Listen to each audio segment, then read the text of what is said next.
Ils ont battu le pavé pour le climat. À Grenoble, plusieurs centaines de jeunes ont répondu à l'appel lancé à travers le monde par l'activiste suédoise Greta Thunberg. Lui volera au-dessus de la coupe Icare, non pas déguisé avec un parapente, mais bien avec des oies des vrais. Rencontre avec Christian Moulek, l'homme volant qui fait rêver le 7e art. Et en fin de ce journal, nous irons dans le Grésivaudan, à la Maison Bergès précisément, pour parler de papier peint d'exception. Bonsoir à tous, ravi de vous retrouver pour ce JT du vendredi 20 septembre 2019. Votre rendez-vous avec l'actualité du Grand Grenoble en moins de 10 minutes, c'est toutes les heures à partir de 18h. Friday for Future, vendredi pour l'avenir, ce mouvement mondial massif qui recensait plus de 5000 événements ce jour à travers la planète, a trouvé écho dans les rues de Grenoble. En porte-étendard de la cause jeune, Robin Julien, cet Isérois scolarisé au lycée de Visil, a tenté de rassembler derrière lui. Au total, ce sont plus de 400 jeunes manifestants qui ont pris part au cortège. On a un réchauffement global du coup qui va causer beaucoup de dégâts, que ce soit au niveau de la biodiversité, mais même au niveau du climat actuel. L'équateur va commencer à s'agrandir, des sécheresses et voilà. Donc je pense qu'il est temps de se mobiliser, peut-être pas pour faire bouger les politiques, mais pour nous créer une unité et pour pouvoir réunir les gens et pour pouvoir faire en sorte de créer un monde meilleur en fait pour notre avenir et aussi pour l'avenir de nos enfants, pourquoi pas. Être là tous les vendredis, ça permet de créer un débat entre les gens. On peut se dire qu'est-ce qui ne va pas dans l'humanité, qu'est-ce qui ne va pas dans la société, comment on peut régler les problèmes et tout.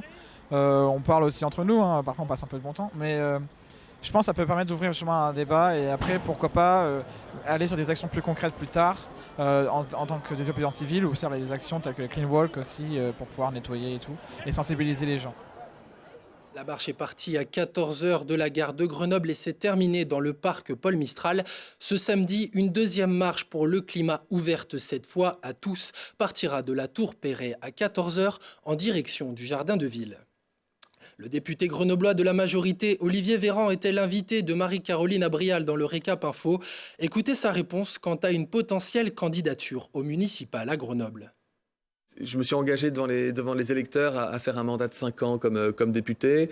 Ça m'a évidemment traversé l'esprit à un moment donné, puisque vous avez un peu la pression, la gentille pression des gens qui vous disent qu'ils ont l'impression que vous avez des chances de gagner. Mais j'ai toujours cru en les chances d'Émilie Chalas de faire une belle campagne et de l'emporter. Elle a envie d'y aller, elle a toujours eu envie d'y aller, ce qui n'était pas mon cas. Donc c'est légitimement que je me suis mis sur le côté et que je l'ai plutôt soutenue. Un entretien à retrouver ce samedi à 13h, dimanche à 17h ou en replay sur notre site. Il sera également question de bioéthique avec le rapporteur général des affaires sociales. La santé au cœur des débats toujours. Le CHU de Grenoble organise jusqu'à samedi le congrès national de traumatologie.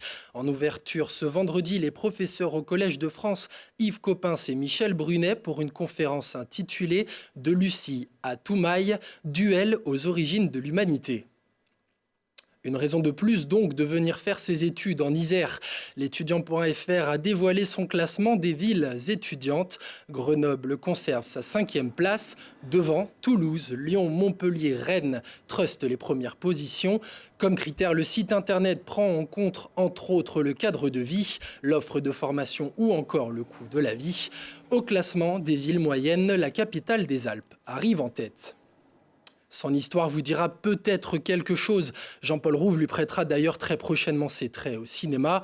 Christian Moulek fait voler depuis plus de 20 ans une quinzaine d'espèces d'oiseaux à travers les cieux pour leur montrer différentes voies vers la migration en Europe. Charlotte Faulkner a eu la chance de le rencontrer pendant son entraînement en vue de la Coupe Icare qui se tiendra cette fin de semaine à Saint-Hilaire-du-Touvet. Surnommé l'homme-oiseau, Christian Moulek vole avec ses volatiles depuis 1995. C'est le pionnier du vol en ULM avec les oiseaux. Son objectif, mener des actions de sensibilisation à la protection des oiseaux migrateurs et réintroduire l'ouanelle en Suède. Près de 25 ans plus tard, Christian est toujours dans les airs accompagné de ces oiseaux, une espèce qu'il connaît par cœur. Alors, ce sont des oiseaux très très sympathiques. Et belle. Voilà. Alors il y a de l'herbe partout, mais elles préfèrent toujours l'herbe qu'on leur tend, qu'on a dans les mains. Elles sont adorables. Alors on vit des grands moments ensemble. Alors, je connais bien cette espèce, c'est avec cette espèce que j'ai commencé il y a 20 ans. Et depuis, j'ai dû voler avec une quinzaine d'espèces différentes. Les 11 oies ne connaissent pas forcément la région. Un entraînement est donc nécessaire pour qu'elles puissent se familiariser avec ces nouveaux espaces. L'aérologie est différente parce qu'il y a des falaises justement, avec des turbulences. Et le terrain est petit. Et je dois toujours voler collé à mes oiseaux. Il faut que je les habitue aussi d'abord. Il faut le faire en 2-3 vols. Mais il faut pouvoir décoller et pouvoir toujours rester très très proche des oiseaux pour ne pas les perdre sur un site qui est nouveau pour eux. Pour l'entraînement, Christian Moulek vole d'abord avec 2 oies pendant quelques minutes avant d'en rajouter 4 pour voler à 6. Et c'est au tour des autres oies de passer à l'action. Le but que chacun des oiseaux puisse reconnaître le terrain avant la démonstration du week-end. Alors, le procédé est simple et complexe. C'est un vol en patrouille. C'est un groupe d'amis qui volent ensemble. Tout le monde se connaît. Je connais mes oiseaux individuellement. Ils cèdent des courants d'air créés par l'aile en déplacement. Ça les aide à monter. Et il ne faut pas prendre le risque de blesser un oiseau ou de le perdre. Et j'ai toujours cette petite pointe de crainte qui me permet d'être relativement prudent dans la plupart des cas. Aujourd'hui, Christian Moulek a pour objectif de faire partager sa passion, que ce soit via des documentaires, des films ou encore en proposant des vols avec les oiseaux en ULM biplace pour le grand public.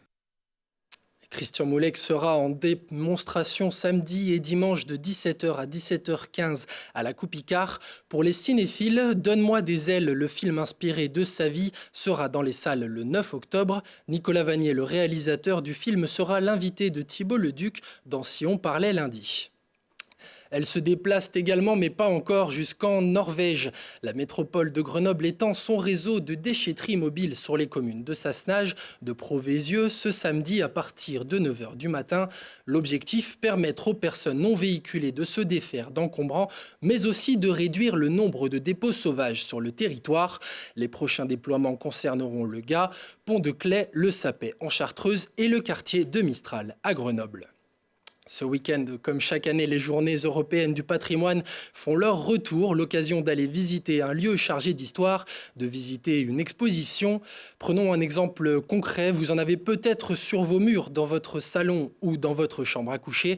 Le papier peint star des années 80, en vinyle, vintage ou à motif, ne date pas d'hier, il faut remonter bien plus loin.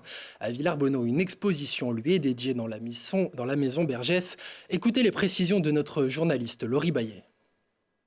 Au même titre que le verre, l'ameublement et le textile, le papier peint est un art décoratif. Il est populaire, familier et peu reconnu. L'exposition Papier peint tout un art à la maison Bergès de Villarbonneau présente une collection d'une trentaine de papiers peints de la fin du XVIIIe siècle jusqu'aux années 1920.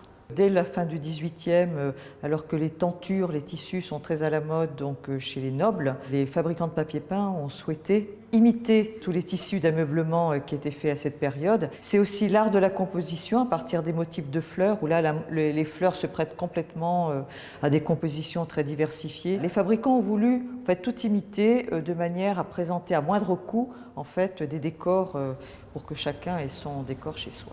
L'Angleterre, mais aussi la France, ont été au XIXe siècle les grands centres de fabrication de papier peint. Une aubaine pour l'industriel Aristide Bergès. Alors cette exposition est née des papiers peints en fait, qui sont présents dans la maison, puisque la maison Bergès, qui aujourd'hui est un musée, est l'ancienne maison d'habitation d'Aristide Bergès, qui était l'ingénieur innovateur que l'on connaît bien. Et c'est la maison qu'il a construite était couverte en fait, de papier peint au début du XXe siècle. Donc on a à peu près dénombré une vingtaine d'échantillons au total. Et puis surtout, on a 5 ensembles de papier peint conservés à l'étage, dont 4 d'époque Art Nouveau, de style Art Nouveau, ce qui est tout à fait exceptionnel d'après les spécialistes de cette période. L'art du papier peint réside également dans la technique de fabrication et le savoir-faire, ce qui n'a pas échappé aux manufactures Dufour, Zuber et Réveillon.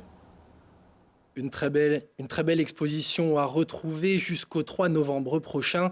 Également dans le cadre des Journées du patrimoine, la préfecture de l'Isère a annoncé l'annulation de ses visites du samedi en raison de la marche pour le climat. Celles du dimanche sont maintenues. À 22h15, 23h15, si on parlait avec ses invités, Thibault Leduc parlera du lancer de hache qui sort du bois, de la spiruline qui se récolte en Chartreuse et de Christian Moulek, véritable homme-oiseau qui a consacré sa vie à voler à leur côté. Prochain rendez-vous avec l'actualité dans 1 heure et en replay sur télégrenoble.net. Je vous souhaite à tous une excellente soirée et un très bon week-end.